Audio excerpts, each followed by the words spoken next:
You, John Fitzgerald Kennedy, do solemnly swear I, John Fitzgerald Kennedy, do solemnly swear that you will faithfully execute the office of President of the United States that I will faithfully execute the office of President of the United States and will, to the best of your ability, and will, to the best of my ability, preserve, protect, and defend the Constitution of the United States. preserve, protect, and defend the Constitution of the United States. So help you God.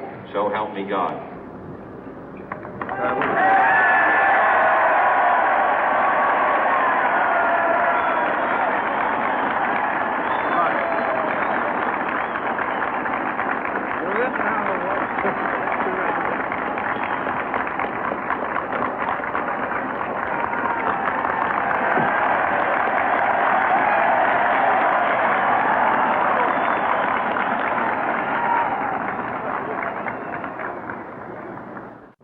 Vice President Johnson, Mr. Speaker, Mr. Chief Justice, President Eisenhower, Vice President Nixon, President Truman, Reverend clergy, fellow citizens.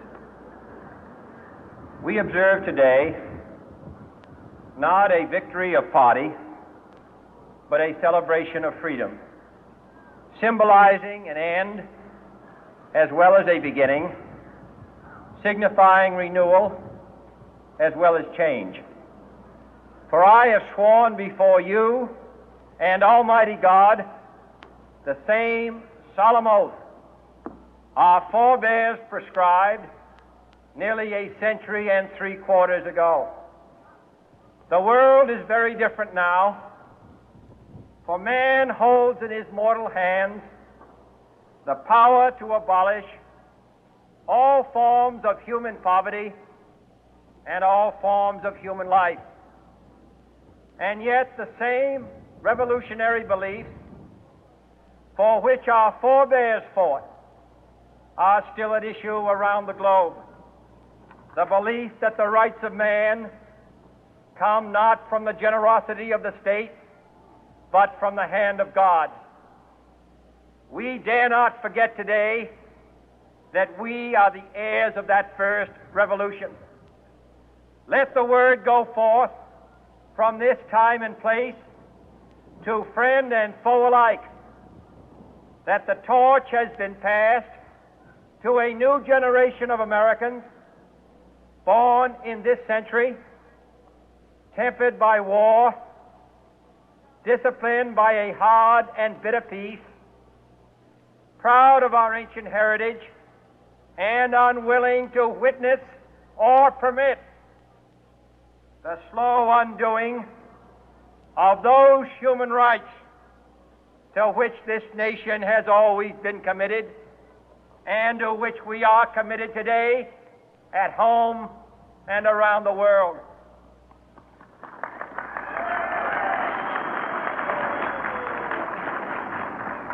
Let every nation know, whether it wishes us well or ill, that we shall pay any price, bear any burden, meet any hardship, support any friend, oppose any foe to assure the survival and the success of liberty.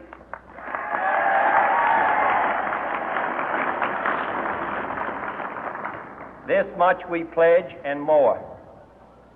To those old allies whose cultural and spiritual origins we share, we pledge the loyalty of faithful friends. United, there is little we cannot do in a host of cooperative ventures. Divided, there is little we can do, for we dare not meet a powerful challenge at odds and split asunder. To those new states whom we welcome to the ranks of the free, we pledge our word that one form of colonial control shall not have passed away merely to be replaced by a far more iron tyranny. We shall not always expect to find them supporting our view, but we shall always hope to find them strongly supporting their own freedom, and to remember that in the past, those who foolishly sought power by riding the back of the tiger ended up inside.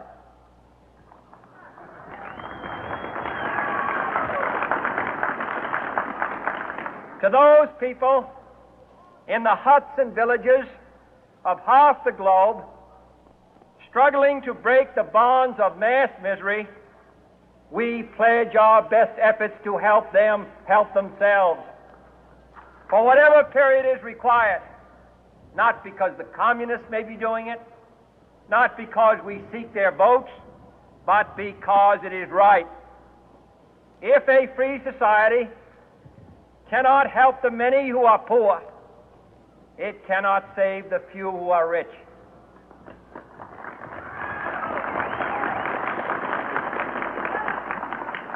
To our sister republics south of our border, we offer a special pledge to convert our good words into good deeds, in a new alliance for progress, to assist free men and free governments in casting off the chains of poverty. But this peaceful revolution of hope cannot become the prey of hostile powers. Let all our neighbors know that we shall join with them to oppose aggression or subversion anywhere in the Americas. And let every other power know that this hemisphere intends to remain the master of its own house.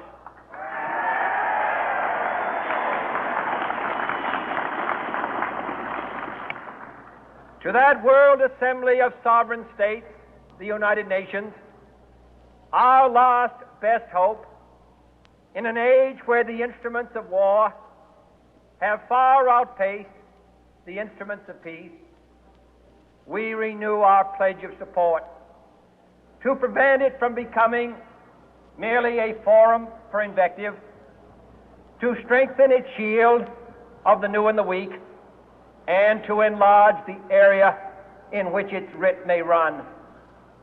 Finally, to those nations who would make themselves our adversary, we